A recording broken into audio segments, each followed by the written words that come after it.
족장의 길을 따라 헤브론에서 만난 사람들. 기도로 시작되는 하루는 다시 족장의 길로 이어집니다. 약속의 땅 첫 점령지 여리고, 그리고 그곳에 예수님을 기념하며 세워진 시험산 수도원. 베델을 거쳐 단에 이르는 족장의 길 두 번째 이야기가 시작됩니다.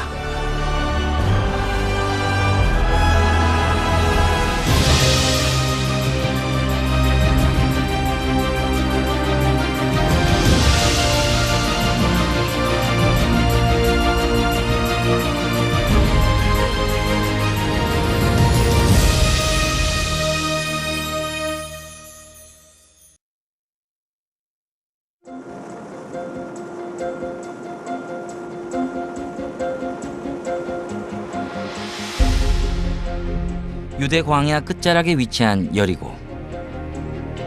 여리고 역시 다른 곳과 마찬가지로 이스라엘과 팔레스타인 경계에 있어 길을 막아 놓았는데요. 고대 팔레스타인 길을 따라 이스라엘로 침입하는 것을 막기 위한 것입니다. 예루살렘에서 42여 킬로 떨어져 있는 여리고. 지금 가고 있는 이 길은 로마 시대 때 여리고의 옛길인데요. 이 길을 따라가면 예수님께서 보셨던 예리고의 첫 모습을 감상할 수 있습니다. 다행히 길을 열어줄 사람이 나타났습니다.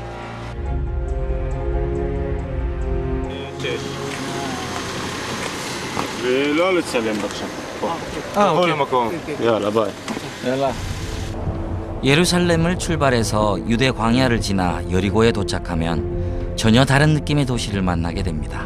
지금 이 앞에 보이는 곳이 이제 헤롯 시대, 신약 시대의 여리고.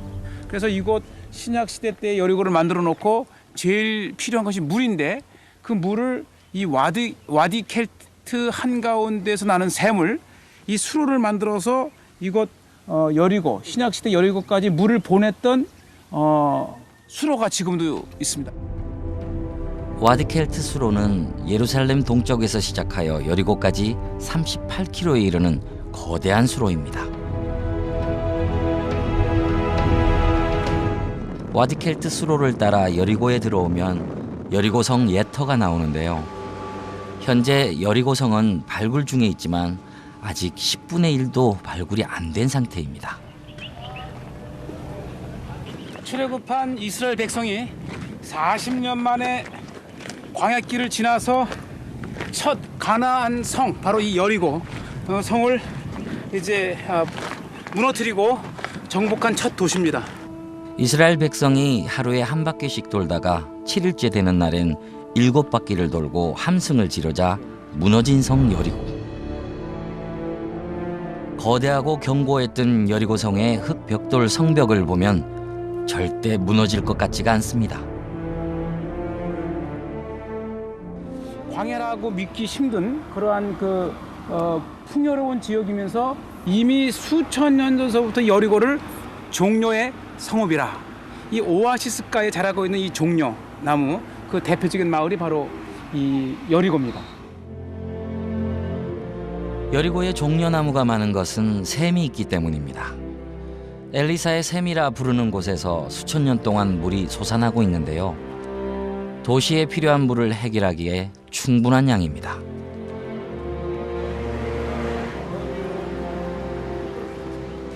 엘리사의 샘 입구입니다. 마당 한쪽으로 수로가 흐르고 있습니다. 이 흐르는 물에 이 다슬기가 타닥타닥 붙어 있을 정도로 물이 맑고 깨끗하고 바로 마셔도 될 정도로 이 물이 1년 12달 365일 계속해서 흘러내리면서 온 여리고를 적십니다. 수로를 따라 좀 더 들어가면 엘리사의 샘이 나오는데요. 바로 이곳입니다. 맑고 시원해서 저절로 씻고 싶어집니다.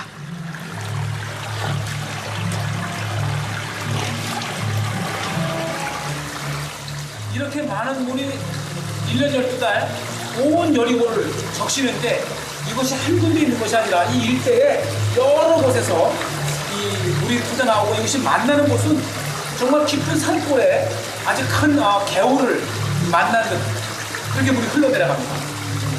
구석의 작은 구멍에서 물이 솟아오르고 있는데요. 바로 엘리사의 샘 발원지입니다.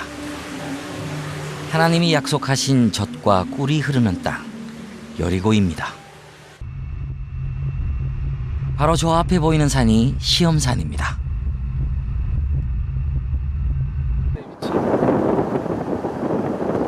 예수님께서 40일 유대 광야에서 금식 기도하시고 직후에 이 마귀에게서 시험을 받으셨다고 하는 것을 기념한 시험산 수도원입니다. 자그마치 1500년 전에 세워져서 수많은 기도자들이 지금까지도 저곳에서 수도하며 지내고 있고요. 보사님 뭘 그렇게 많이 준비하세요? 특히 물이 중요합니다. 이 광야로 올라가면 보통은 한 서너 시간 정도 걸을 정도면 최소한 1.5리터 하나나 두 개는 있어야 됩니다. 여리고는 어둠이라는 뜻을 지닌 달의 도시입니다. 지대가 낮은 달의 도시 여리고를 내려다보는 위치에 시험산이 있는데요. 빛이신 예수님이 공생애를 시작하기 전 오신 곳입니다.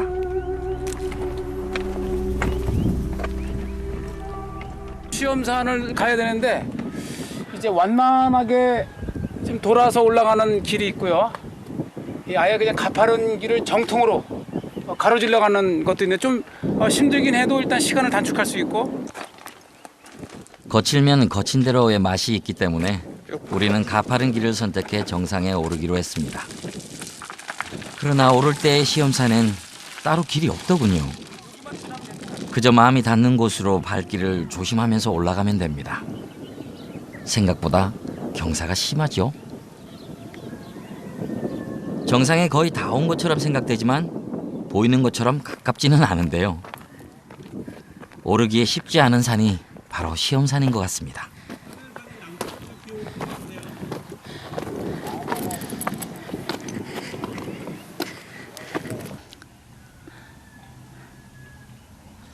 메마르고 거칠어 미끄러지기 쉽기 때문에 발을 내딛기가 쉽지 않습니다.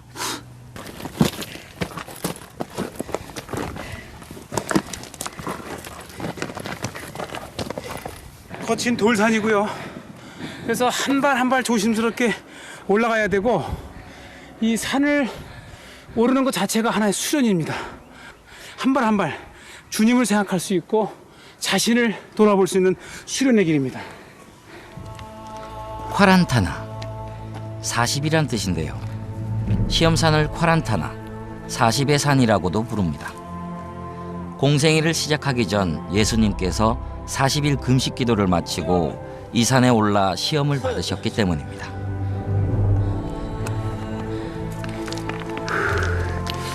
일년에 한 두 차례 올라오는데요. 매번 올라올 적마다 다릅니다. 체력이 다르다고요. 시험산에는 아직도 염소나 양을 키우는 부족들이 살고 있습니다. 지금은 건기라 황량하지만 우기가 오면 골짜기는 풀로 뒤덮입니다. 먹이를 찾아 염소떼가 이동을 하네요.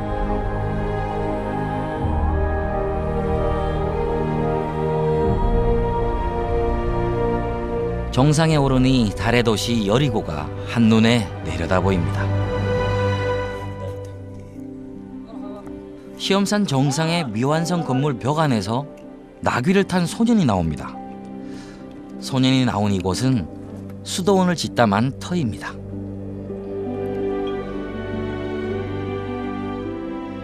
이 시험산에는 두 개의 교회가 있는데 하나는 절벽에 이제 우리가 곧 가게 될 텐데 절벽에 붙어 있는 시험산 수도원이 하나 있고요.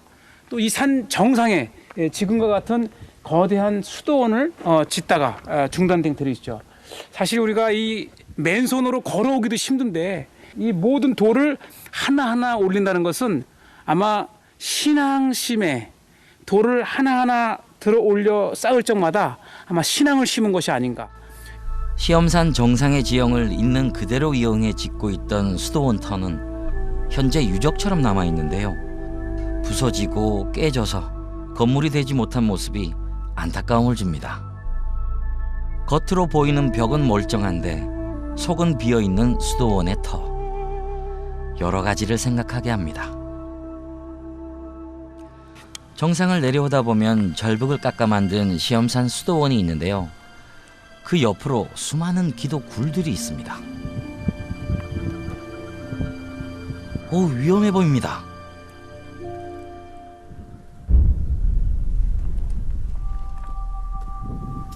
저 아래는 정말 글자 그대로 천길 낭떠러지예요. 이곳을 지날 때는 마음을 비우고 정말 예수님만 생각하는 마음으로 지나야만 되는 길이 바로 이 길입니다. 크고 작은 굴들이 여기저기 파여 있습니다. 사실은 이 지역 자체가 온통 기도굴로 가득 찬 곳입니다. 이곳도 최근까지만 해도 수도사들이 거하면서 은둔자들이죠. 기도했던 그러한 토굴입니다. 이곳 기도굴은 얕은 곳에서부터 깊은 곳까지 다양하게 파여 있는데요. 깊게 파인 굴에서는 지금도 박쥐가 살고 있을 정도입니다.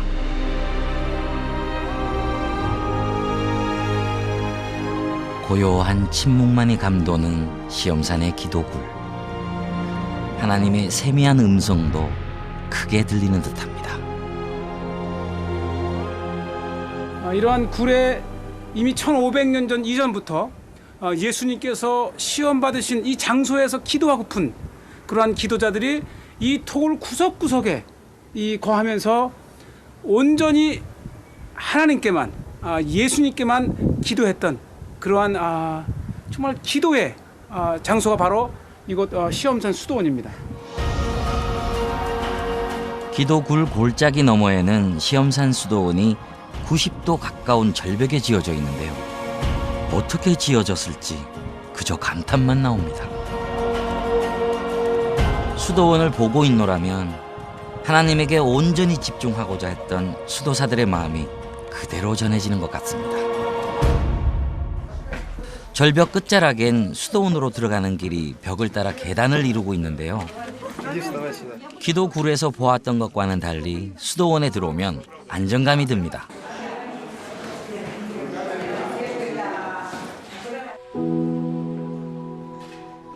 이곳도 시험산의 지형을 그대로 이용해서 기도굴을 만들어 놓았는데요. 기도굴에 들어오는 것 자체만으로도 마음이 경건해집니다. 여기가 시험산 수도원의 기도굴입니다. 이 절벽을 따라서 수많은 굴에 이제 수도자들이 들어와서 기도를 하죠. 동굴 안에 기거하면서 끊임없이 영적 몸부림을 쳤을 수도사들. 이곳은 하나님을 깊이 묵상하고 만나기에 가장 좋은 장소인 것만은 틀림없는 것 같습니다. 이런 굴에 이렇게 들어와서 며칠씩 또는 몇 달씩 실은 몇 년씩 이렇게 고행을 하는 거죠. 자신의 숨소리마저 크게 들리는 기도굴을 나와 통로를 걷다 보면 예수님이 시험을 받으신 바위가 있는 장소에 이릅니다.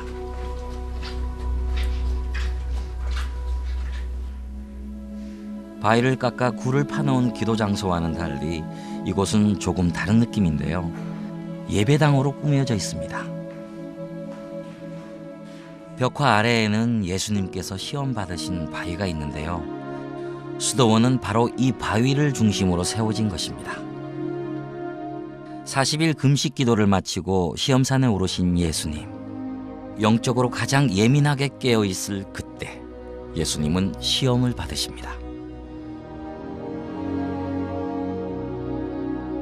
그것이 예수님께서 40일을 광야에서 금식 기도하신 후에 마귀에게서 첫 번째, 두 번째 시험을 받으시며 대화를 나누었다고 하는 그 돌입니다. 이 돌을 중심으로 시험산 수도원이 세워져 있는 거죠.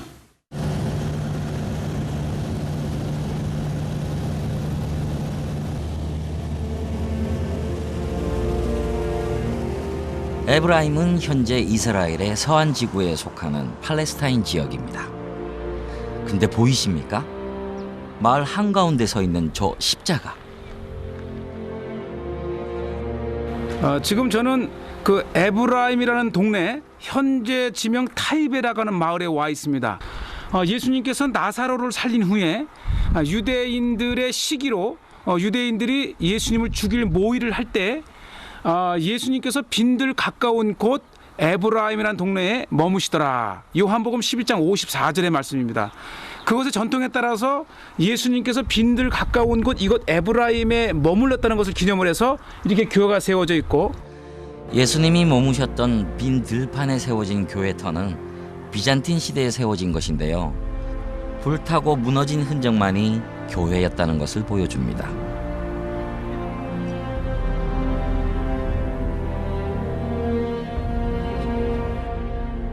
교회터가 있는 이 마을은 오랫동안 기독교인들이 살았던 마을입니다.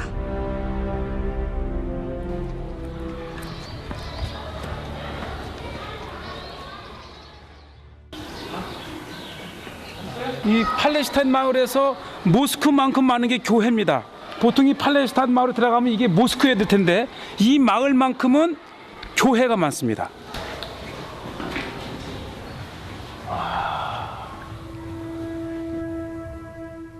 유대인과 무슬림의 충돌이 많은 이스라엘.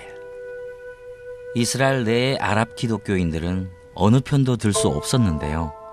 그래서 다른 지역에 살던 아랍 기독교인들이 이곳 타이베로 이주를 하면서 이곳은 아랍 최고의 기독교 마을이 되었습니다. 이게 기념교회가 아닌 이 마을 사람들이 매 주일 예배하는 교회라는 데 의미가 있습니다.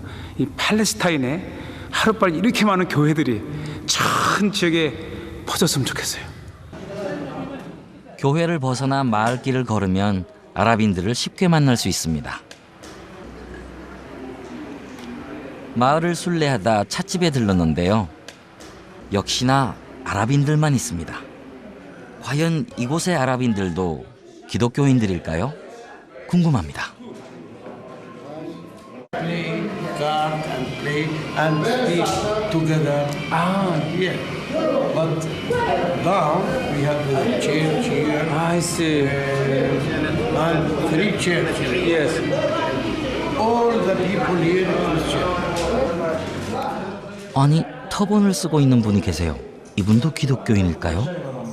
이 아랍 사람들은 무슬림 터반을 쓰시거든요. 저는 이 터반을 쓰시고 있길래 이분이 무슬림인 줄 알았던데 이분도 기독교인이랍니다. You are Muslim or Christian? Christian. But this. Also you are Christian? 와, 반갑네요. 이렇게 모습은 이 무슬림인데 이 마을 전체가 기독교인이잖아요. 그래서 비록 이 문화적 전통에 따라서 이런 터반을 쓰실지라도 이분이 자기 입에서 나는 크리스천이라는 말을 하니까 굉장히 반갑고 더 친근감이 있습니다. 에브라임 산지에서 족장의 길로 접어들면 언약의 산이 나옵니다.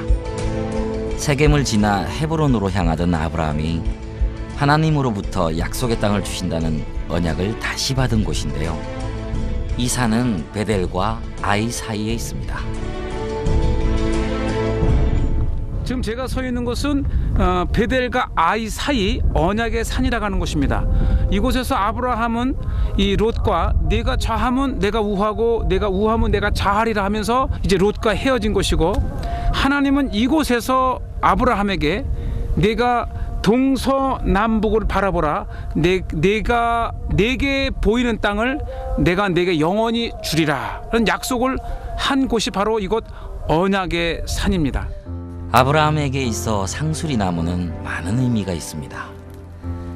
하나님께 제단을 쌓은 곳이고 천사를 만나 영접한 곳이 바로 상수리 나무 아래였기 때문입니다. 상수리 나무는 참나무로도 불리는데요. 고대에는 신성한 나무로 여겨졌습니다. 이 나무가 상수리 나무입니다. 이 성지의 상수리 나무는 사실은 예배의 상징입니다. 꼭 이 상수리 나무 밑에 단을 쌓았더라, 이런 말을 많이 나옵니다. 언약의 산을 내려오면 베델과 아이 중 아이성을 먼저 만나게 됩니다. 이스라엘 백성이 약속의 땅 가나안을 점령할 때 첫 점령지 여리고성을 무너뜨리고 북진하면서 만난 곳이 바로 아이성입니다. 함성만으로 여리고성을 점령한 이스라엘 군대는 이곳 아이성에서 첫 패배의 쓴맛을 보게 됩니다. 아간의 불순종 때문이었죠. 그러나 이스라엘은 곧 돌이켜 회개하고 아이성을 점령합니다. 이 아이성은 지금 아주 거대한 그 성의 흔적이 지금 보이고요. 이 성 이 동쪽 밑으로는 현대 마을 마을이 있고 이 동쪽으로 쭉 내려가면 그 밑에 여리고가 있습니다. 그러니까 여리고에서 계속 언덕으로 올라와서 이 아이성을 점령하고 베델로 가는 겁니다. 그리고 다시 세겜으로 가고. 아이성은 주변 지역이 한눈에 내려다 보일 정도로 요새로서도 굉장히 좋은 위치에 있습니다. 그럼에도 하나님이 함께 하시는 이스라엘 군대는 이기지 못했는데요. 삶에서나 전쟁에서나 하나님의 동행이 얼마나 중요한지 다시 한번 생각하게 합니다.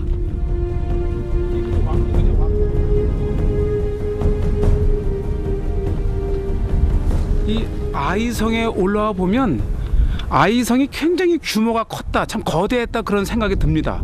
우선 이 지대에서 가장 높고요, 이 지역에서 가장 높고요, 이 사면이 탁 트인 그런 전경을 볼 수가 있어요. 저 언덕에 베델도 보이고 또 아브라함의 언약의 산이라고 하는 바알 하솔산, 저 보세요, 예루살렘 감람산 보이죠?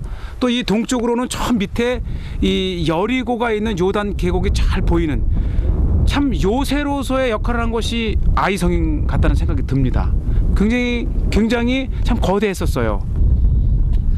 아이성을 내려와 북쪽으로 좀 더 걸어가면 베델이 나옵니다. 가까운 거리지만 이스라엘이 도로를 막으면서 아이에서 베델을 가려면 타이베를 통해 멀리 돌아가야 합니다. 이 아이에서 베델까지 불과 한 2-3km밖에 되지 않습니다. 요 언덕을 넘어서면 베델에 도착합니다. 베델은 3대 족장 중 야곱에게 많은 의미가 있는 지역입니다. 야곱이 하나님께서 나를 보호하시고 바단 아람에서 무사히 아버지의 집으로 돌아오면 내가 이곳에 하나님의 집을 지을 것이다, 두렵도다 이것이요 하면서 야곱의 고백이 있었던 곳입니다. 바단 아람으로 도망가던 야곱은 베델에서 꿈에 하나님을 만납니다. 그리고 베개로 사용했던 돌을 기둥으로 제단을 쌓는데요. 바단 아람에서 돌아올 때도 야곱은 이곳에서 다시 하나님을 만나 이스라엘이란 이름을 받게 됩니다. 바단 아람으로 도망가던 야곱이 이곳에서 한밤을 보낸 후에 하나님께로부터 이런 약속을 받습니다. 땅의 모든 족속이 너와 너의 자손으로 말미암아 복을 받으리라. 이때 야곱이 고백합니다. 하나님이 여기 계시거늘 두렵도다 이곳이요, 이곳은 하늘의 문이요 샤르샤마임 하나님의 집으로다. 베이트 엘. 이스라엘의 다른 지역과 마찬가지로 베델도 끊임없이 전쟁으로 파괴되고 그 위에 건물이 다시 지어집니다. 원통형의 기둥은 비잔틴 시대의 양식인데요. 거대한 교회나 수도원이 있었던 흔적 같습니다. 유적을 발굴하던 중 4,000년 전에 돌이 드러났습니다. 이야, 이것은 베델의 오리지널 바닥이네요. 그러니까 처음 이 베델의 야곱을 기억하며 뭔가 세워질 때에 이 오리지널 바닥, 그러니까 한 4,000년 전에 야곱이 이곳을 거닐 때 있었던 그 돌이 이렇게 드러났습니다. 이스라엘의 북쪽 끝 텔단. 젖과 꿀이 흐르는 땅 이스라엘의 생명수가 시작되는 곳입니다.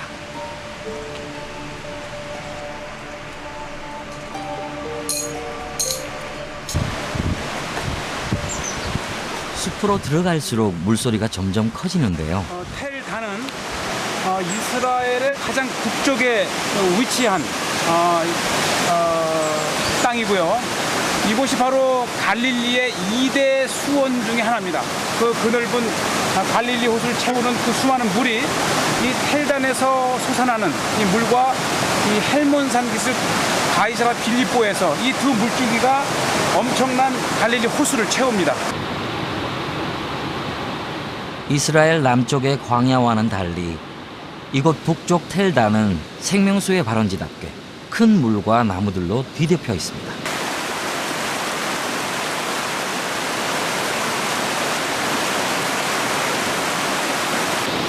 물소리 들어보세요. 이스라엘 하면 광야를 떠올리는데 이 물 소리와 물을 보면 누가 여기를 이스라엘이라 하겠습니까? 폭포처럼 떨어지는 물줄기를 따라 좀 더 숲속으로 들어가면 발원지가 나옵니다. 강이 시작되는 발원지는 깨끗한 물을 내보이며 고요하게 흐르는데요. 마치 기도굴의 고요함과 비슷한 느낌입니다.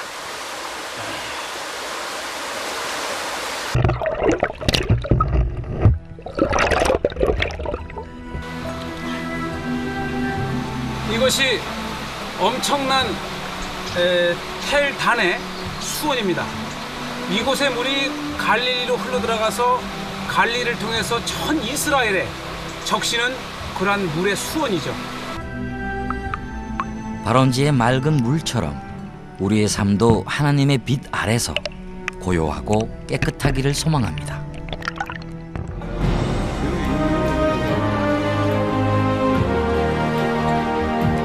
20일간의 이스라엘 촬영을 하면서 수시로 가로막히는 길과 마주하며 피부로 느꼈던 유대인과 무슬림의 분쟁.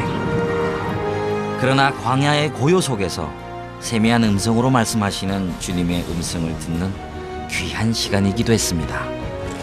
참 그리스도인으로 살기 위해서는 때론 거칠고 고통스러운 길을 가야 할 때도 있고 그 험한 길에서 형제의 손을 잡아주어야 할 때도 있다는 것. 그것이 사랑이고 그것이 섬김이고 그것이 그리스도 안의 소망임을 깨닫습니다.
서한 지구에 속하는 팔레스타인 지역입니다.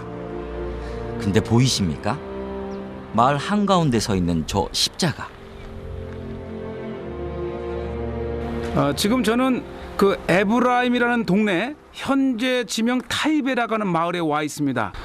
예수님께서 나사로를 살린 후에 유대인들의 시기로 유대인들이 예수님을 죽일 모의를 할 때 예수님께서 빈들 가까운 곳 에브라임이라는 동네에 머무시더라. 요한복음 11장 54절의 말씀입니다. 그것의 전통에 따라서 예수님께서 빈들 가까운 곳 이곳 에브라임에 머물렀다는 것을 기념을 해서 이렇게 교회가 세워져 있고, 예수님이 머무셨던 빈 들판에 세워진 교회터는 비잔틴 시대에 세워진 것인데요. 불타고 무너진 흔적만이 교회였다는 것을 보여줍니다.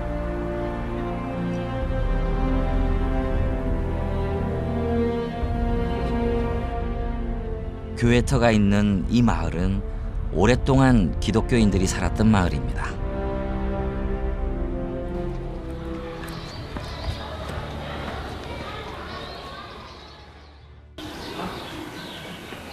이 팔레스타인 마을에서 모스크만큼 많은 게 교회입니다. 보통 이 팔레스타인 마을에 들어가면 이게 모스크여야 될 텐데 이 마을만큼은 교회가 많습니다.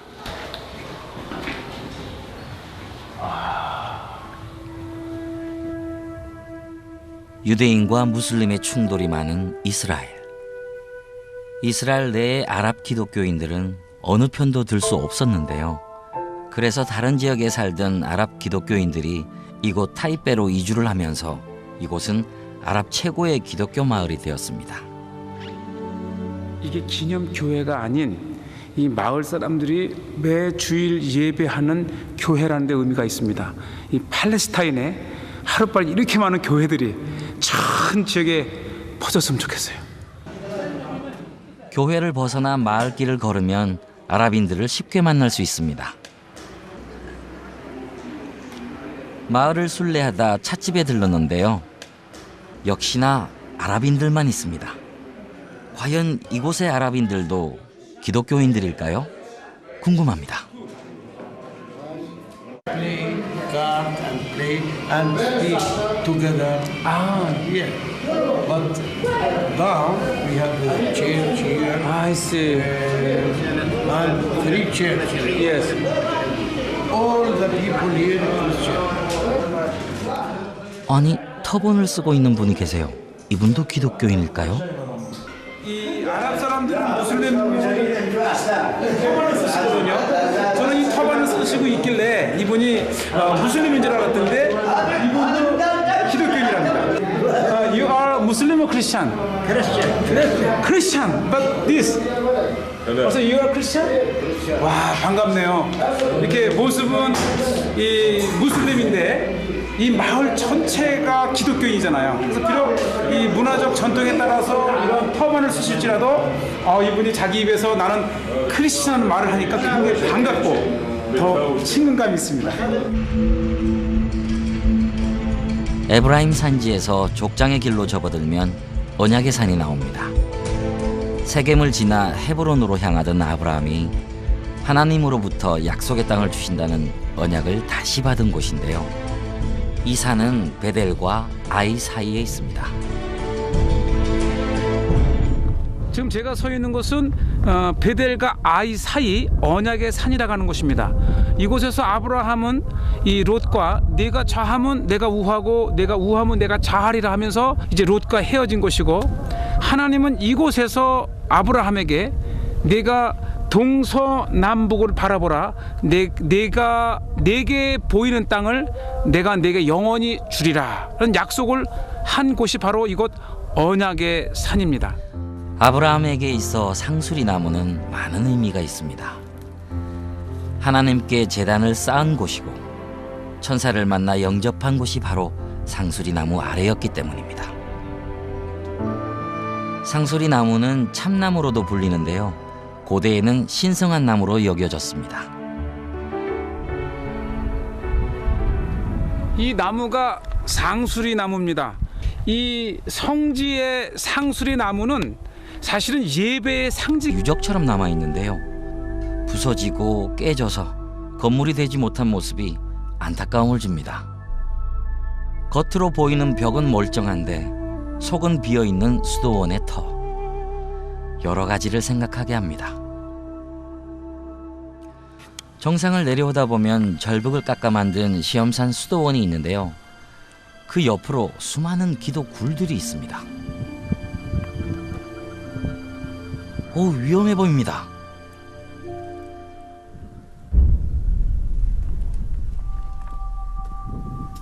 저 아래는 정말 글자 그대로 천길 낭떠러지예요.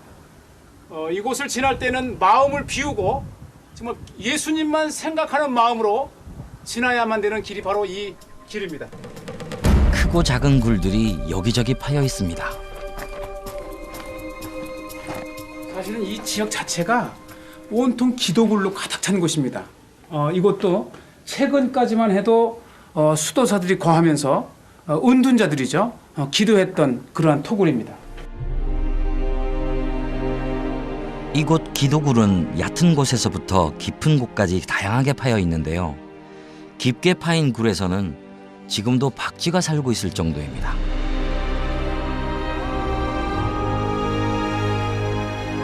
고요한 침묵만이 감도는 시험산의 기도굴. 하나님의 세미한 음성도 크게 들리는 듯합니다. 이러한 굴에 이미 1500년 전 이전부터 예수님께서 시험 받으신 이 장소에서 기도하고픈 그러한 기도자들이 이 돌 구석구석에 이 거하면서 온전히 하나님께만 예수님께만 기도했던 그러한 정말 기도의 장소가 바로 이곳 시험산 수도원입니다. 기도굴 골짜기 너머에는 시험산 수도원이 90도 가까운 절벽에 지어져 있는데요. 어떻게 지어졌을지 그저 감탄만 나옵니다. 수도원을 보고 있노라면 하나님에게 온전히 집중하고자 했던 수도사들의 마음이 그대로 전해지는 것 같습니다. 절벽 끝자락엔 수도원으로 들어가는 길이 벽을 따라 계단을 이루고 있는데요. 기도굴에서 보았던 것과는 달리 수도원에 들어오면 안정감이 듭니다.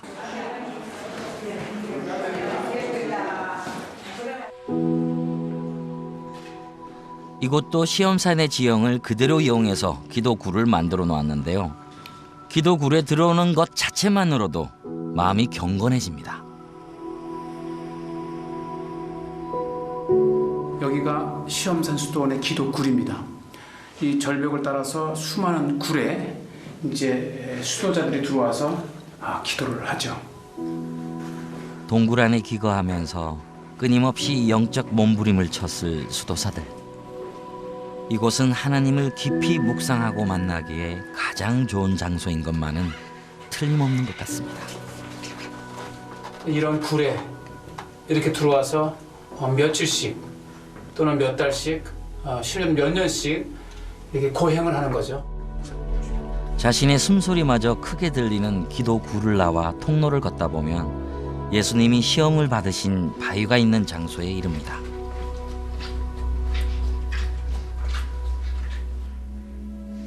바위를 깎아 굴을 파놓은 기도 장소와는 달리 이곳은 조금 다른 느낌인데요. 예배당으로 꾸며져 있습니다. 벽화 아래에는 예수님께서 시험 받으신 바위가 있는데요. 수도원은 바로 이 바위를 중심으로 세워진 것입니다. 40일 금식 기도를 마치고 시험산에 오르신 예수님. 영적으로 가장 예민하게 깨어 있을 그때 예수님은 시험을 받으십니다. 그것이 예수님께서 40일을 광야에서 금식 기도하신 후에 마귀에게서 첫 번째, 두 번째 시험을 받으시며 대화를 나누었다고 하는 그 돌입니다. 이 돌을 중심으로 시험산 수도원이 세워져 있는 거죠.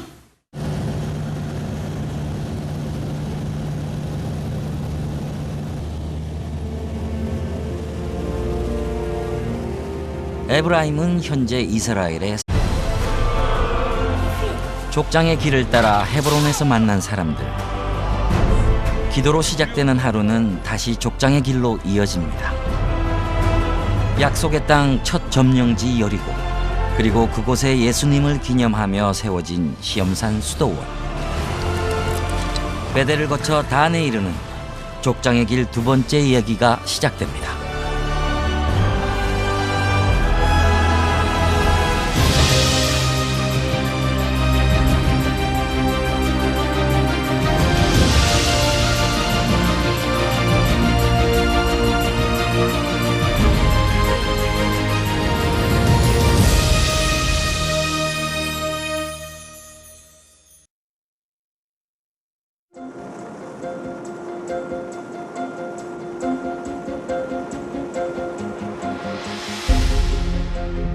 유대 광야 끝자락에 위치한 여리고.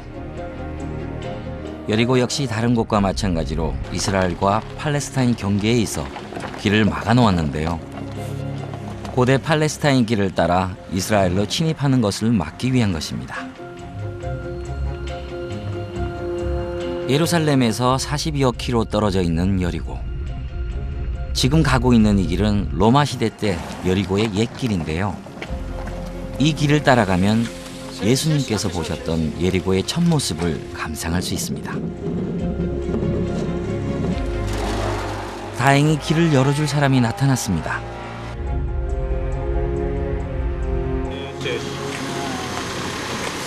ולא לצלם בבקשה. פה. בכל מקום. יאללה, ביי. יאללה. 예루살렘을 출발해서 유대 광야를 지나 여리고에 도착하면 전혀 다른 느낌의 도시를 만나게 됩니다. 지금 이 앞에 보이는 곳이 이제 헤롯 시대, 신약 시대의 여리고. 그래서 이곳 신약 시대 때의 여리고를 만들어 놓고 제일 필요한 것이 물인데 그 물을 이 와디 켈트 한가운데서 나는 샘을 이 수로를 만들어서 이곳 여리고 신약 시대 여리고까지 물을 보냈던 수로가 지금도 있습니다. 와디켈트 수로는 예루살렘 동쪽에서 시작하여 여리고까지 38km에 이르는 거대한 수로입니다. 와디켈트 수로를 따라 여리고에 들어오면 여리고성 예터가 나오는데요. 현재 여리고성은 발굴 중에 있지만 아직 10분의 1도 발굴이 안 된 상태입니다. 출애굽한 이스라엘 백성이 40년 만에 광야길을 지나서 첫 가나안 성, 바로 이 여리고 성을 이제 무너뜨리고 정복한 첫 도시입니다. 이스라엘 백성이 하루에 한 바퀴씩 돌다가 7일째 되는 날엔 7바퀴를 돌고 함승을 지르자 무너진 성 여리고. 거대하고 견고했던 여리고성의 흙벽돌 성벽을 보면 절대 무너질 것 같지가 않습니다. 광야라고 믿기 힘든 그러한 풍요로운 지역이면서 이미 수천 년 전서부터 여리고를 종려의 성읍이라, 이 오아시스가에 자라고 있는 이 종려 나무, 그 대표적인 마을이 바로 이 여리고입니다. 여리고에 종려나무가 많은 것은 샘이 있기 때문입니다. 엘리사의 샘이라 부르는 곳에서 수천 년 동안 물이 솟아나고 있는데요. 도시에 필요한 물을 해결하기에 충분한 양입니다.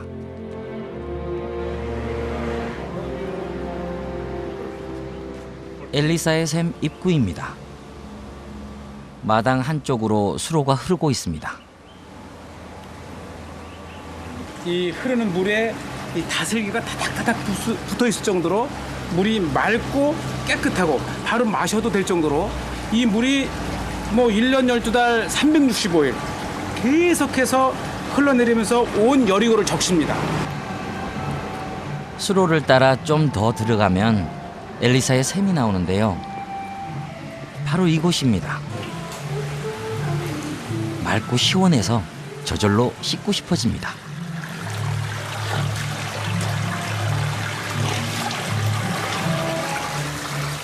이렇게 많은 물이 1년 12달 온 여리고를 적시는데 이것이 한 군데 있는 입니다. 꼭 이 상수리 나무 밑에 단을 쌓았더라, 이런 말을 많이 나옵니다. 언약의 산을 내려오면 베델과 아이 중 아이성을 먼저 만나게 됩니다. 이스라엘 백성이 약속의 땅 가나안을 점령할 때 첫 점령지 여리고성을 무너뜨리고 북진하면서 만난 곳이 바로 아이성입니다. 함성만으로 여리고성을 점령한 이스라엘 군대는 이곳 아이성에서 첫 패배의 쓴맛을 보게 됩니다. 아간의 불순종 때문이었죠. 그러나 이스라엘은 곧 돌이켜 회개하고 아이성을 점령합니다.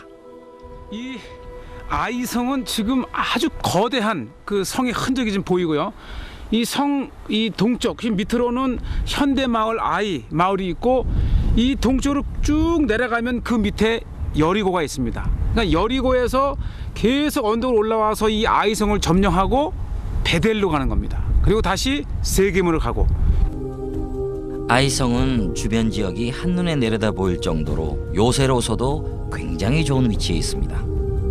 그럼에도 하나님이 함께 하시는 이스라엘 군대는 이기지 못했는데요. 삶에서나 전쟁에서나 하나님의 동행이 얼마나 중요한지 다시 한번 생각하게 합니다.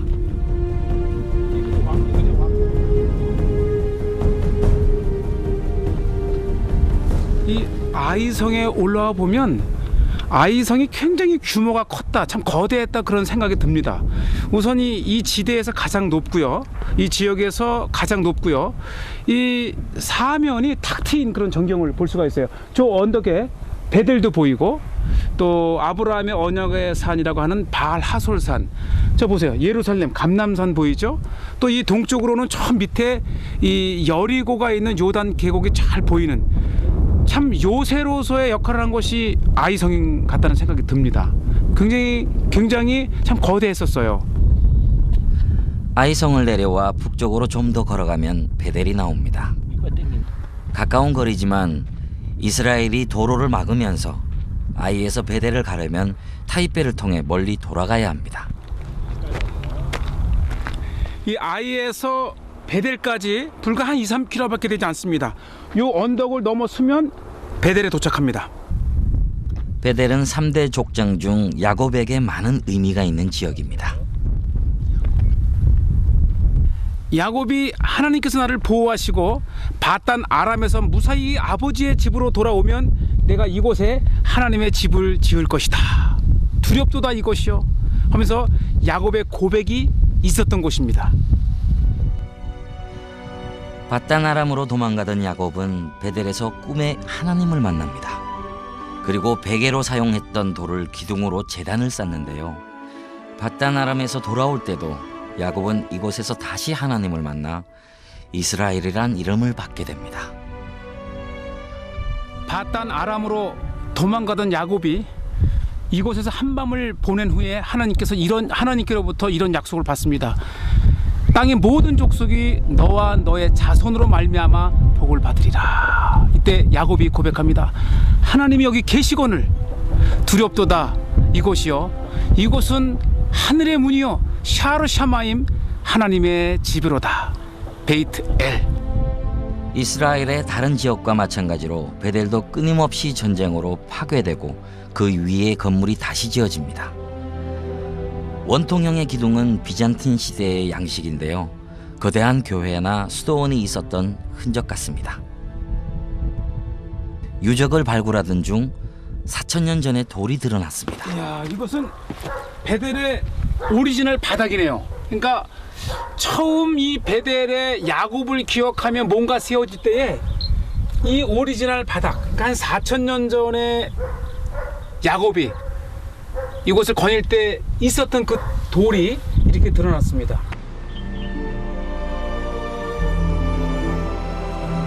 이스라엘의 북쪽 끝 텔단, 젖과 꿀이 흐르는 땅, 이스라엘의 생명수가 시작되는 곳입니다.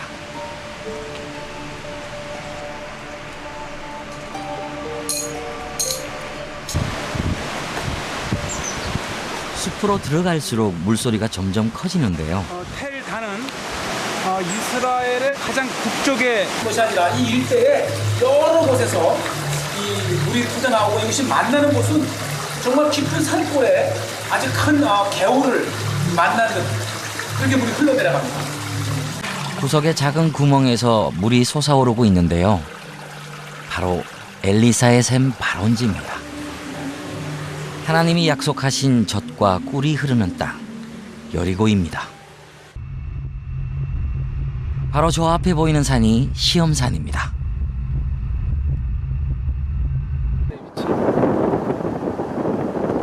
예수님께서 40일 유대 광야에서 금식 기도하시고 직후에 이 마귀에게서 시험을 받으셨다고 하는 것을 기념한 시험산 수도원입니다. 자그마치 1500년 전에 세워져서 수많은 기도자들이 지금까지도 저곳에서 수도하며 지내고 있고요. 보사님 뭘 그렇게 많이 준비하세요? 특히 물이 중요합니다. 이 광야로 올라가면 보통은 한 서너 시간 정도 걸을 정도면 최소한 1.5리터 하나나 두 개는 있어야 됩니다. 여리고는 어둠이라는 뜻을 지닌 달의 도시입니다. 지대가 낮은 달의 도시 여리고를 내려다보는 위치에 시험산이 있는데요. 빛이신 예수님이 공생애를 시작하기 전 오신 곳입니다.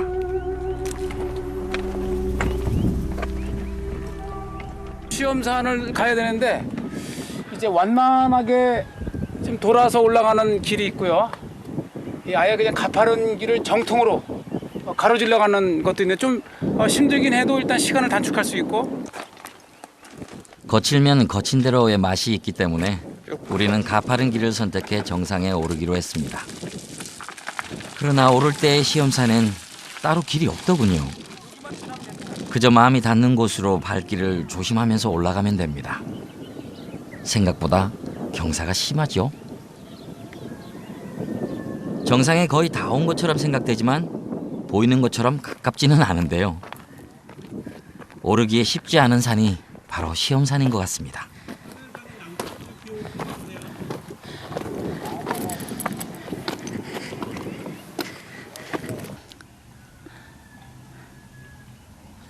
메마르고 거칠어 미끄러지기 쉽기 때문에 발을 내딛기가 쉽지 않습니다.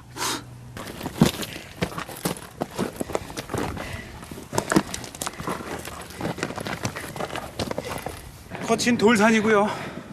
그래서 한 발 한 발 조심스럽게 올라가야 되고 이 산을 오르는 것 자체가 하나의 수련입니다. 한 발 한 발 주님을 생각할 수 있고 자신을 돌아볼 수 있는 수련의 길입니다. 콰란타나 40이란 뜻인데요. 시험산을 콰란타나 40의 산이라고도 부릅니다. 공생애를 시작하기 전 예수님께서 40일 금식 기도를 마치고 이 산에 올라 시험을 받으셨기 때문입니다.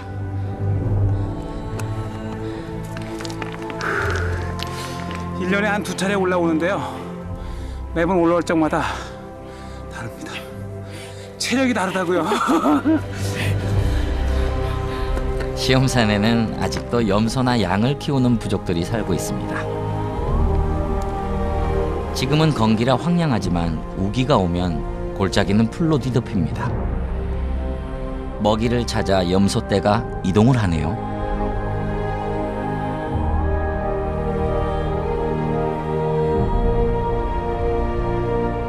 정상에 오르니 달의 도시 여리고가 한눈에 내려다 보입니다. 시험산 정상의 미완성 건물 벽 안에서 나귀를 탄 소년이 나옵니다.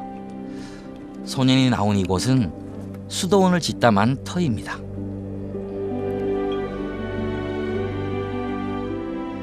이 시험산에는 2개의 교회가 있는데 하나는 절벽에 이제 우리가 곧 가게 될 되는데 절벽에 붙어 있는 시험산 수도원이 하나 있고요. 또 이 산 정상에 지금과 같은 거대한 수도원을 짓다가 중단된 들이 있죠. 사실 우리가 이 맨손으로 걸어오기도 힘든데 이 모든 돌을 하나하나 올린다는 것은 아마 신앙심에 돌을 하나하나 들어 올려 쌓을 적마다 아마 신앙을 심은 것이 아닌가. 시험산 정상의 지형을 있는 그대로 이용해 짓고 있던 수도원 터는 현재